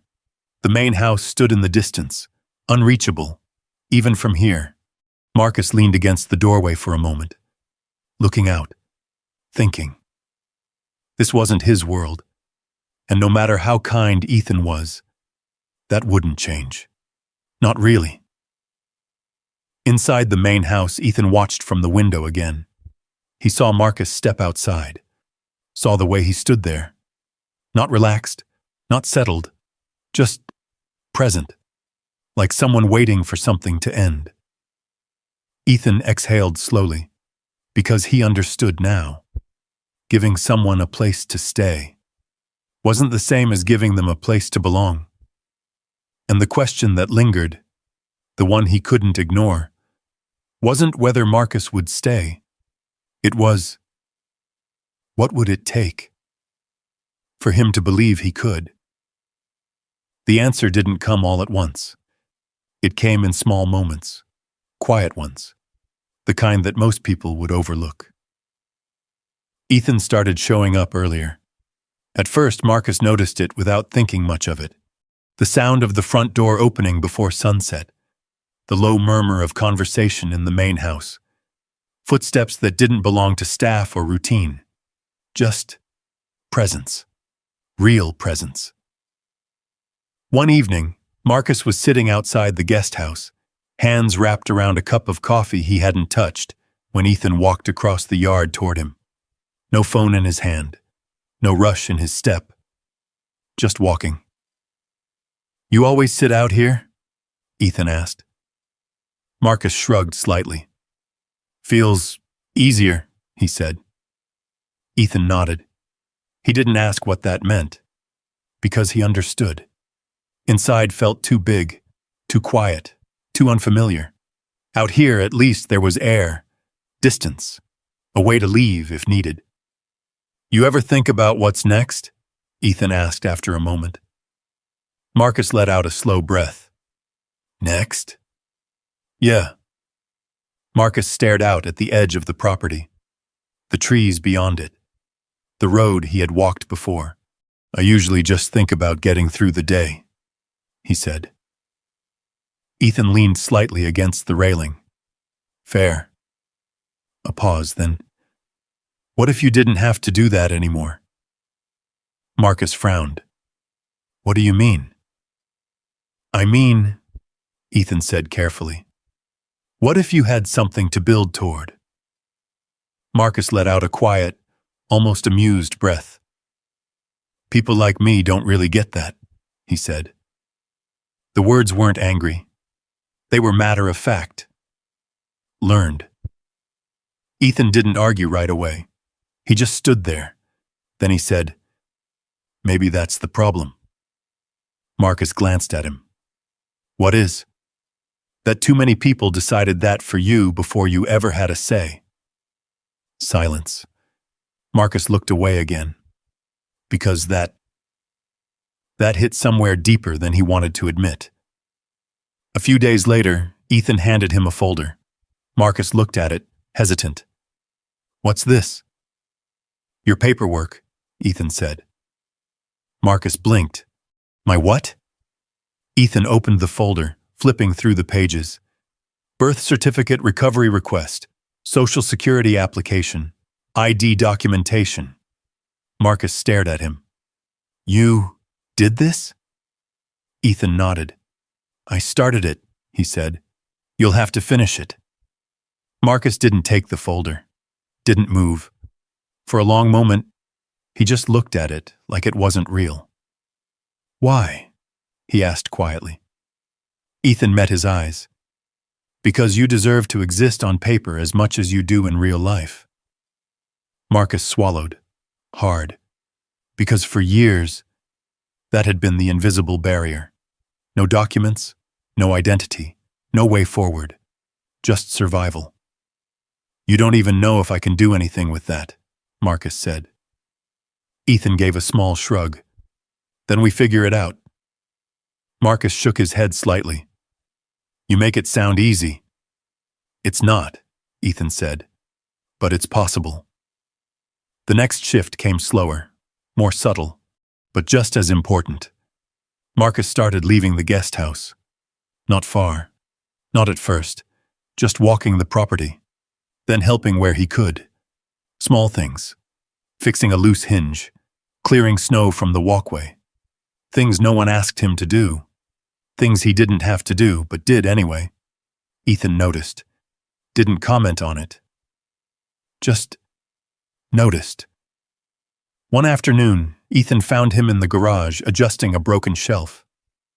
"You don't have to do that," Ethan said. Marcus didn't look up. "I know." "Then why are you?" Marcus tightened the bolt, then stepped back. "Feels better than just sitting around," he said. Ethan leaned against the doorway. "Feels like work?" Marcus shook his head. "No," he said. A pause. "Feels like I'm not just taking." Ethan straightened slightly, because there it was, the thing Marcus hadn't said out loud before. The fear of being a burden, of being temporary, of being one decision away from losing everything again. "You're not taking," Ethan said. Marcus didn't respond, because words like that, they didn't land right away. They took time, proof, consistency. A week later, Ethan drove Marcus into the city. The streets felt different now, not because they had changed, but because Marcus had. Just enough to notice. They stopped in front of a modest building. Nothing fancy, but clean, organized, alive. "What is this?" Marcus asked. "Community center," Ethan said. Marcus frowned slightly. "For what?" Ethan looked at him. "For people who've been where you've been." Marcus hesitated. "I don't need charity." Ethan shook his head. "It's not charity," he said. "It's a starting point." Marcus studied the building, then looked back at Ethan. "You think I belong in there?" Ethan didn't hesitate. "Yeah," he said. "Not because of where you came from." A beat. "But because of where you could go." Marcus didn't move right away. Didn't step out of the car. Because stepping into that place meant something. It meant admitting he needed help. It meant believing things could change. And that was harder than surviving. Inside, the room buzzed with quiet energy. People talking, working, helping. Not perfect, not polished, but real. Marcus stood near the entrance, unsure, until someone approached him. A man, older, calm. "You knew?" he asked. Marcus nodded slightly. "Yeah," the man smiled. "Good," he said. "That means you showed up." Marcus frowned. "That's all it takes?" The man shrugged. "Most days," he said. That night, Marcus sat back on the edge of his bed. The same spot, the same room. But something felt different. The space didn't feel as foreign. The silence didn't feel as heavy. He reached for the blanket again, held it for a moment, then set it beside him. Not as something to hold on to, but as something that had carried him this far. Across the property, Ethan stood at his window again, watching. But this time, Marcus wasn't standing at the edge, looking out, ready to leave. He was inside. The light still on, still there, and for the first time, Ethan allowed himself to believe something he hadn't before. Maybe this wasn't temporary. Maybe this wasn't just about repaying a moment. Maybe this was the beginning of something neither of them fully understood yet. Something that couldn't be measured in money, or gratitude, or obligation. Because what Marcus had given that night could never be repaid. Not in full, not in kind. But maybe, just maybe, it could be honored by making sure it mattered, far beyond one night in the snow. A year later, the snow returned, not as cruel, not as unforgiving, just soft, quiet, almost gentle, falling in slow, steady flakes across the Caldwell estate. The same driveway, the same stone steps, the same alcove where two lives had once nearly ended, and where everything had begun. A bronze plaque now stood near the wall, simple, unpolished, not meant to impress, just to remember. Marcus ran his fingers lightly across the engraved words, reading them again even though he already knew every letter. In honor of Margaret Caldwell, who taught us that no one should be left alone in the cold. He exhaled slowly. The air was cold, but it didn't feel dangerous anymore. Not like that night. Not like the kind of cold that stripped everything down to survival. This cold was just winter. You still come out here a lot. Ethan's voice came from behind him. Marcus turned slightly. Ethan stood a few steps away, hands in his coat pockets, no longer the distant figure Marcus had first met. He looked different. Less sharp around the edges. Less guarded. More present. Yeah, Marcus said. Helps me remember. Ethan nodded. I get that. They stood there for a moment, side by side, not saying much. They didn't need to, because everything that mattered had already been said. The foundation building stood just beyond the property line now. It hadn't been there a year ago. Back then, this land had been empty, unused, forgotten. Now, it was alive. Warm lights glowed through wide windows. People moved inside. Staff, volunteers, men and women who had once stood where Marcus stood, on the edge of everything, trying not to fall. A sign near the entrance read, Margaret Center for Transitional Support. Marcus had argued against naming it after her at first, said it wasn't necessary, but Ethan had insisted. She didn't just survive that night, he had said. She changed what came after. Marcus had understood that, eventually. Inside, the building buzzed with quiet purpose. Hot meals, job counseling, legal aid, rooms where people could sit without being asked to leave, without being judged, without being invisible. Marcus stepped inside, brushing snow from his shoulders. Evening, someone called. He nodded back. Hey. He moved through the space easily now, not like a visitor, not like someone passing through, but like someone who belonged. Near the back, a man sat alone at one of the tables, mid-40s, thin, worn down in the way Marcus knew too well. His hands were wrapped around a paper cup, but he wasn't drinking, just holding it, like it was the only warm thing left. Marcus slowed, watched him for a second, then walked over. Mind if I sit? He asked. The man looked up, hesitant, then shrugged. Sure. Marcus sat down across from him, quiet for a moment, letting the space settle. I'm Marcus, he said. The man nodded. Daniel. Marcus studied him briefly, saw the signs, the exhaustion, the distance, the way his eyes moved like he was always ready to leave. You just get here? Marcus asked. Daniel nodded. Yeah. Another pause, then. I don't know how long I'll stay, Daniel added quickly. Just needed somewhere warm. Marcus nodded. I get that. Daniel looked at him more closely now. Yeah? Marcus gave a small smile. Yeah. A moment passed. Then Daniel asked the question Marcus had heard so many times before.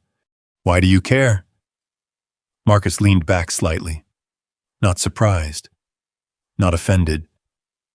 Just familiar. Because someone cared about me, he said. Daniel frowned. Yeah, but you don't even know me. Marcus nodded. I didn't know her either. Daniel tilted his head slightly. Her? Marcus glanced toward the window, toward the snow, toward the place where everything had started. An old woman, he said. Lost, cold, alone. Daniel waited. Marcus met his eyes. I stayed, he said simply. Daniel studied him, trying to understand, trying to decide if it was real. Marcus didn't push, didn't explain more than that. Because some things, they had to land on their own. Across the room, Ethan stood watching, not intruding, not directing, just observing. The way Marcus spoke, the way people listened, the way the room shifted around him. He wasn't just part of this place anymore. He was shaping it, guiding it, giving it something Ethan never could have created on his own. Something real, something earned. Later that night, after most of the people had left, Marcus stepped back outside. The snow had slowed. The air was still. Ethan joined him again, standing beside him without a word. "You ever think about that night?" Ethan asked after a while. Marcus nodded slightly. "Sometimes." Ethan looked out across the property. "I do too," he said. "More than I'd like to admit." Marcus glanced at him. "What do you think about?" Ethan exhaled slowly. "How close I came to losing everything," he said. A pause. "How much I almost missed." Marcus didn't respond right away, because he understood that feeling too, just from the other side. "I think about something else," Marcus said after a moment. Ethan turned slightly. "What?" Marcus looked down at the snow, at the footprints that led back toward the center. "I think about how easy it would have been to walk away." Ethan nodded. "But you didn't." Marcus shook his head.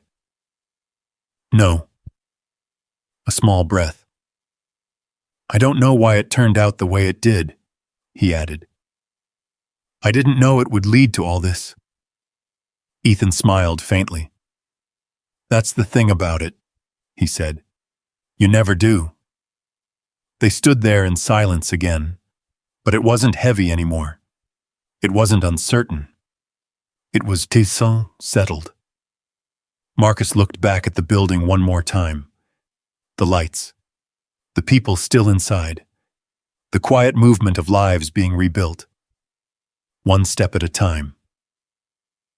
"You ever notice something?" Marcus said. Ethan raised an eyebrow slightly. "What?"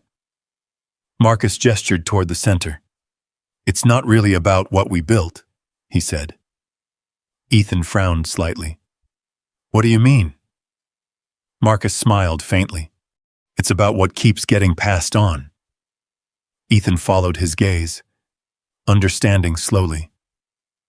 "That night," Marcus continued, "I stayed for someone." A pause. "Then you stayed for me." Ethan didn't argue, because it was true. "And now," Marcus nodded toward the center, "they stay for each other." The words settled quietly between them, simple, but complete. The snow continued to fall, soft, steady, no longer dangerous, no longer something to survive, just something that covered the world in quiet white. Marcus turned toward the door. "Come on," he said. Ethan looked at him. "Where?" Marcus smiled slightly. "Inside." A beat. "It's warmer in there." Ethan let out a soft breath, then nodded. "Yeah," he said. "It is." And together, they stepped back into the light, because in the end, it wasn't the mansion or the foundation that defined Marcus's life. It was that single night when he chose to stay beside Margaret in the freezing dark, even when no one was watching. A single act of courage, made in silence, can ripple farther than any plan or fortune ever could. Marcus didn't know it then, but that moment of staying didn't just save a life, it built one. So today, when you see someone struggling, even for just a second, pause. Remember what Marcus did, and ask yourself if you can be that one person who doesn't walk away. If this story touched you, comment 1 below, and tell me, have you ever stayed when it would have been easier to leave? There's another story coming. One choice, just as small, but with consequences no one saw coming.